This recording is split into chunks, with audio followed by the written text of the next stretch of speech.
I take their order like a coffee shop. Then I steam it up and cook it like a coffee shop. And then I serve it out the window like a coffee shop. Like our coffee here in New York, don't we? We certainly do. We're actually here in our very own World News Now coffee shop celebrating National Coffee Day. Yeah, this is Ashley Rodriguez. We thank you for being here. She's from the American Barista and Coffee School. She's a master barista. Do I have that right? Oh, she's master. Sure We're going to go with that. There's an art to this, right? Just like anything, you can walk into a store and you can walk into a Starbucks, but that's not exactly what you do. What's the difference here in the art you have versus what somebody just might go into Dunkin' Donuts, not to put down their coffee? Oh yeah, no, of course. There's just a little more care taken to the way that we treat our coffee. We think about where it comes from, how to brew it best.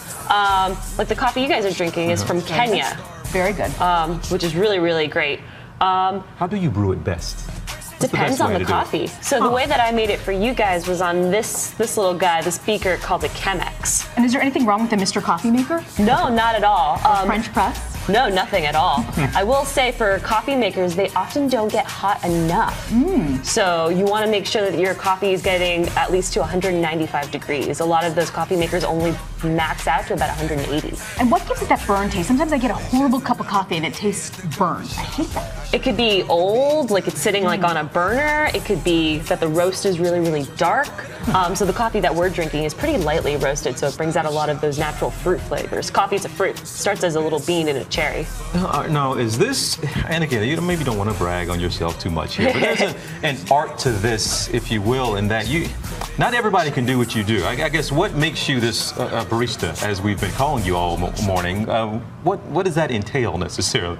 I spend a lot of time thinking about how I'm going to brew this coffee best for you guys. So in the morning when I get to the coffee shop, I do what's called dialing in my coffee. So I'll pull shots of espresso, I'll make French press coffee, and I'll taste it and I'll be like, maybe I should make the grind finer to bring out this flavor. Or maybe I can make it coarser, bring out another flavor.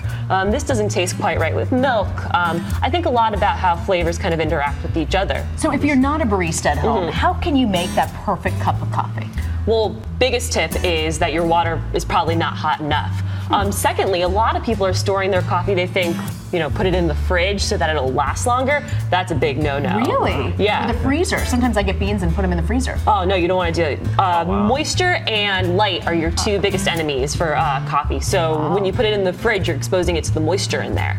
So cool, dark place. Just the back of your pantry, back of a cupboard, best place to store it. Okay, is this stuff good for you? We hear all these studies. What's your take on what's, I guess, the health benefits, if you will, of coffee? Well, you don't want to see me without coffee. So, there's always studies saying that it's good for you, it's not good for you. I've been a pretty regular coffee drinker for, I'm Cuban, so they were giving me coffee when I was a little girl. So I think I'm okay. I grew up, didn't stunt my growth or anything like that. I'm pretty tall. So everything, kind of flip-flops, and I've never seen any adverse reactions to coffee, perhaps a little too jittery, but... If there's one tip you could offer people at home, what would it be about coffee, making their own coffee? Grind fresh. Grind fresh. Yeah, everything I've been giving you has been freshly ground. This is my grinder.